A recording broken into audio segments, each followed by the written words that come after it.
بسم اللہ الرحمن الرحیم دوستو، السلام علیکم۔ آج آئیے کچھ مختصراً بات کر لیتے ہیں لیفٹیننٹ جنرل بلال اکبر صاحب کی، جن کو حکومت پاکستان نے سعودی عرب میں اپنا سفیر تعینات کیا ہے۔ بہت سی لوگ بہت سی باتیں کر رہے ہیں، خاص طور پہ اس حوالے سے کہ بھئی یہ نہیں ہونا چاہیے تھا، کریئر ڈپلومیٹ ہی کو جانا چاہیے تھا، سو آن اینڈ سو فورتھ۔ پہلی بات تو یہ ہے کہ کوئی پہلی دفعہ نہیں ہو رہا، اس سے پہلے بھی آرم فورسز کے لوگ، خاص طور پہ نیول جو چیف رہے وہ سعودی عرب میں پاکستان کے سفیر ہیں۔ مثال کے طور پر ایڈمرل شاہد کریم اللہ صاحب تھے، یا ایڈمرل عبدالعزیز مرزا۔ اس کے بعد ابھی حال ہی میں 2 سال پہلے بھی اگر آپ دیکھیے تو یہ جو سفیر تھے ہمارے پاکستان کے سعودی عرب میں، وائس ایڈمرل تھے، اور یہ کوئی نئی بات نہیں ہے۔ اور اس سے پہلے آرمی سے بھی general Asad Durrani, lieutenant general Asad Durrani بھی سفیر رہے ہیں ریاض میں، تو کوئی انوکھی بات نہیں ہے کہ آرم فورسز سے، لیکن ٹریڈیشنلی یہ پوسٹ جو ہے نیوی کے پاس بھی رہی ہے، لیکن کچھ عرصے بعد پھر فارن آفس کے لوگ بھی اس میں جاتے رہے، اور بڑے ہمارے اچھے السٹریس جو برائٹ آفیسرز تھے فارن آفس کے وہ بھی جاتے رہے، لیکن کچھ بڑے ماٹھے قسم کے آفیسرز کی بھی وہاں پوسٹنگ ہوئی بدقسمتی کے ساتھ۔ لیکن یہاں ابھی جو حال میں اس وقت سفیر ہیں راجہ اعجاز، وہ تو بڑے اچھے اور کمپیٹنٹ آفیسر ہیں، اور اب سوال لوگ یہ اٹھا رہے ہیں کہ بھئی کیا فرق پڑے گا، کیا سعودی پاکستان تعلقات میں کوئی فرق پڑے گا؟ جو تھوڑی بہت سرمیری آئی تھی اس میں کوئی گرمجوشی پیدا ہوگی؟ اب یہ سوالات جائز بھی ہیں۔ جنرل بلال اکبر سے ناظرین میری پہلی ملاقات ہوئی تھی میرے خیال میں دسمبر 2016 میں، جب یہ پروموٹ ہوئے تھے لیفٹیننٹ جنرل کے عہدے پہ، اور ان کو پھر چیف آف جنرل اسٹاف لگا دیا تھا۔ ان کی شہرت آپ جانتے ہیں کہ یہ ڈی جی رینجرز رہے ہیں کراچی میں، بڑے انہوں نے ایفیکٹولی کام کیا اور وہاں امن بحال کیا، اور پھر اس کے بعد یہ سی جی ایس لگے۔ تو میں جب دہلی سے چھٹیوں پہ آیا تھا دسمبر 2016 میں، تو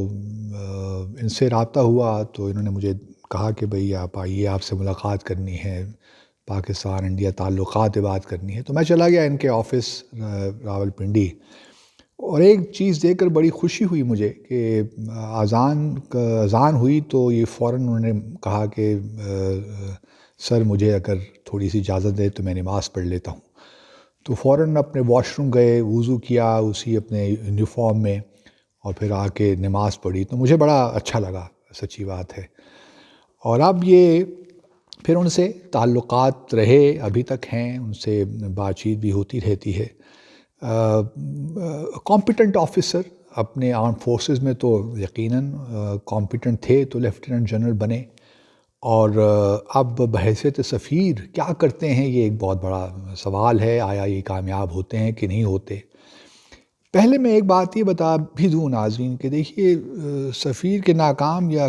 کامیاب ہونے میں صرف اس کا ہاتھ نہیں ہوتا، یہ بھی ہوتا ہے کہ پیچھے حکومت کا کتنی سپورٹ حاصل ہے اس پرٹیکولر سفیر کو۔ اس وقت بھی اگر آپ دیکھیے تو اگر تعلقات میں سرد مہری ہے تو اس کی وجہ قطعاً یہ نہیں ہے کہ کچھ ہمارا سفیر انکمپیٹنٹ تھے وہاں ریاض میں۔ اس کی بنیادی وجہ تو یہ تھی کہ جو ہمارے یہاں پہ حالات تھے وہ کوئی اچھے نہیں تھے، ان دا سینس کہ جو اسٹیٹمنٹس ہم نے ایشو کیں، ہمارے وزیر خارجہ نے، ہمارے پرائم منسٹر نے، اس نے کام خراب کیا، حالانکہ اسٹارٹ تو بڑا اچھا ہوا تھا۔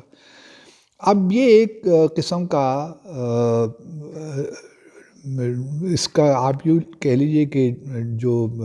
ریپیئر کرنا ہے جو ڈیمیج ہوا ہے،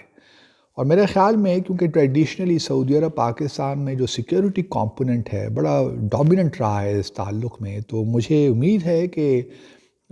کچھ بہتری آ جائے گی تعلقات میں، اور گرم جوشی پیدا ہو جائے گی، کیونکہ بلال اکبر صاحب ایک بڑے منشے ہوئے انسان ہیں، آرم آفیسر ہیں، اور یقیناً اگر ان کو جنرل قمر باجوہ کی حمایت حاصل ہے اور پھر پرائم منسٹر کی بھی، تو میرا نہیں خیال، میری امید میں یہی کرتا ہوں کہ کچھ نہ کچھ بہتری آ جائے گی۔ ویسے بھی پاکستان اور سعودی عرب کے جو تعلقات ہیں یہ کوئی ایسے کوئی عام دو ممالک کے تعلقات نہیں ہیں، ان میں بڑی ڈیپتھ ہے، گہرائی ہے، اور اس گہرائی کو ریٹین کرنا ہے، اور یہی میں سمجھتا ہوں کہ جو ہمارے نئے سفیر جا رہے ہیں بلال اکبر صاحب، ان کے لیے چیلنج ہوگا۔ اب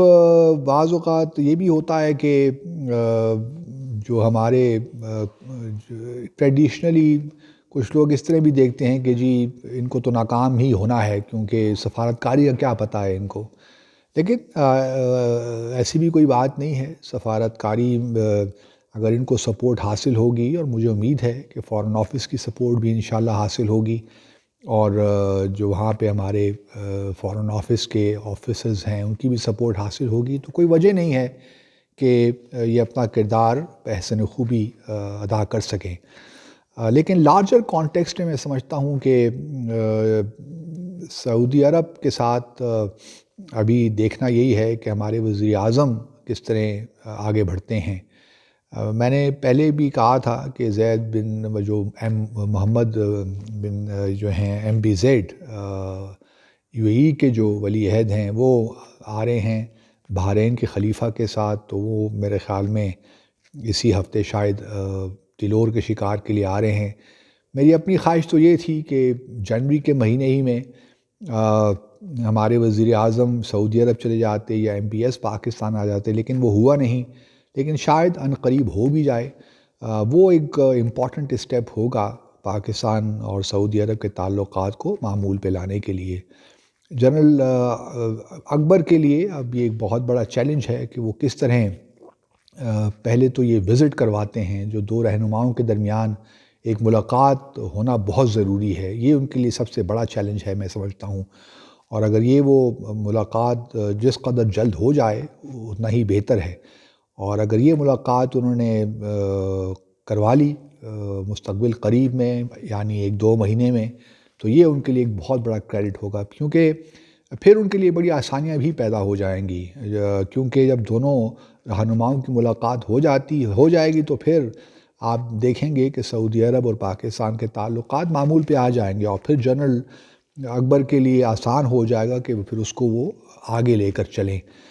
بہت سے مسائل ہیں، ہمارے جو ورکرز ہیں ان کے مسائل ہیں، UAE نے ابھی تک ہمارے ویزا بحال نہیں کیے، ورک ویزا۔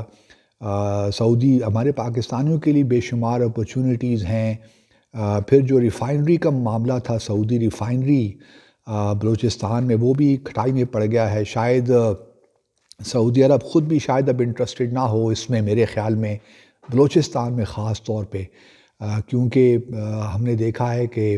ان کی جو فیسیلیٹیز ہیں سعودی عرب میں کس طرح میزائل اٹیک ہوا، تو چونکہ ان کا ایران کے ساتھ سعودی عرب کا خاص ایک تعلق کی نوعیت ہے، تو سعودی عرب شاید کمفرٹیبل فیل نہ کریں کہ اتنا ایکسپینسو پروجیکٹ جو ہے وہ بلوچستان میں لگائیں ایران کی وجہ سے۔ تو بہت سی چیزیں ہیں جو کہ آگے ان کو لے کر جانا ہے، اور جنرل بلال اکبر کے لیے ایک بہت بڑا چیلنج ہے، لیکن میں امید کرتا ہوں کہ وہ